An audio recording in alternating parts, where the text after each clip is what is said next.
I'm Mark Post from Maastricht University and from Mosa Meat.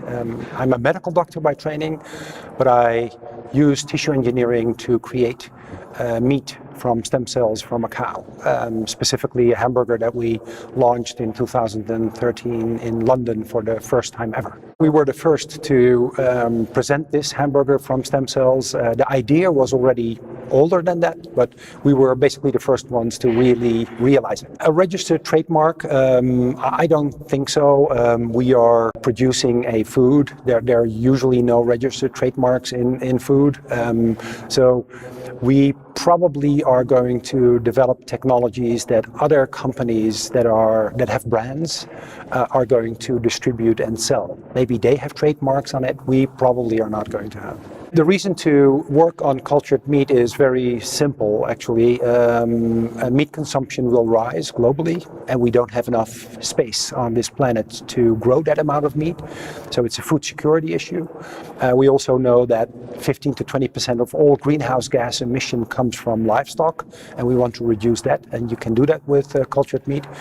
And third, of course, there's an animal welfare issue with livestock meat production, and if you can mitigate that animal welfare issues with cultured beef, that would be very, very nice. Of course, the ethical aspects are very important because that is essentially what triggers or motivates people to buy this and to eat this. And so we are doing this to solve a really big problem.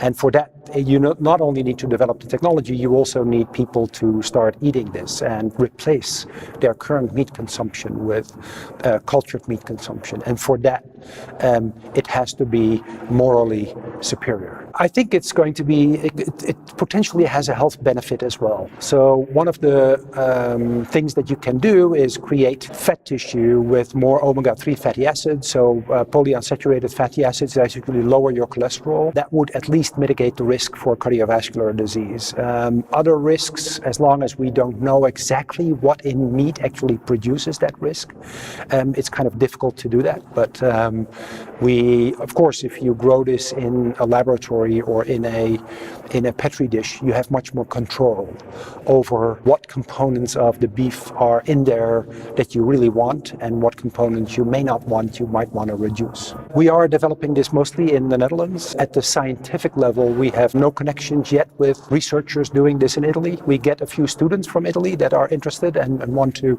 do internships in our place, and they can. Also from the acceptance studies, there are some people in Italy, especially in Parma, who are working on this. And I'm also teaching a course at the Food Innovation Program in Reggio d'Emilia. How we came up with this, again, it's an old idea put forward by Winston Churchill in 1932 already, but the technology was not there yet. And nowadays in the medical field, that technology has been developed to create tissues from stem cells. And in the Netherlands, there was a guy, Willem van Eelen, who was really obsessed about this idea, and he coerced a number of scientists, including myself, to start working on this and developing this. The idea is very simple. You take stem cells from a muscle from, let's say, a cow. You let them proliferate. They can do that very, very well. And then you let them form tissue, which they're also pretty good at.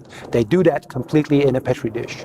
And those tissues that you form, you can assemble into a patty and make a hamburger out of it. It's that simple. We can, of course, we have more control over how the eventual product is produced. So we can affect the color. Color from meat comes from myoglobin. It's a protein in the meat that gives it its red color. That depends on the oxygen level. If you reduce the oxygen level, meat becomes redder. If you increase the oxygen level, meat becomes paler. So you can do that. You can obviously change the texture by adding more fat tissue to it or less fat tissue. So there are different ways of playing with both the structure, the mouthfeel, and the taste, of course, and the color. When is it going to the supermarket? That's actually a very difficult question to answer, because that's not only technology but also sort of the price development and also how it's regulated. So in Europe, it has to go through the novel food regulation. So that means that it takes at least a year and a half to get approval that this is a safe product. We think that in about 3 years, we get products in the market that are relatively expensive. So not for supermarkets, but more for restaurants and specialty stores. When it gets down down to the same price level as meat? I don't know. That could be soon, 3-4 years, but it could also take longer. It's very difficult to predict that. The reason why we didn't keep it a secret was because it started as academic research, and it's publicly funded, so you publicize it, and it was also funded initially by Sergey Brin, and he really wanted this to be open access, so that everybody could benefit from it. And I like that idea. I also actually like the idea that now a lot of other people are working on this, because this is a societal problem, and it's not going to be solved by my lab alone. Other people need to work on this, and preferably as many as we can recruit for this.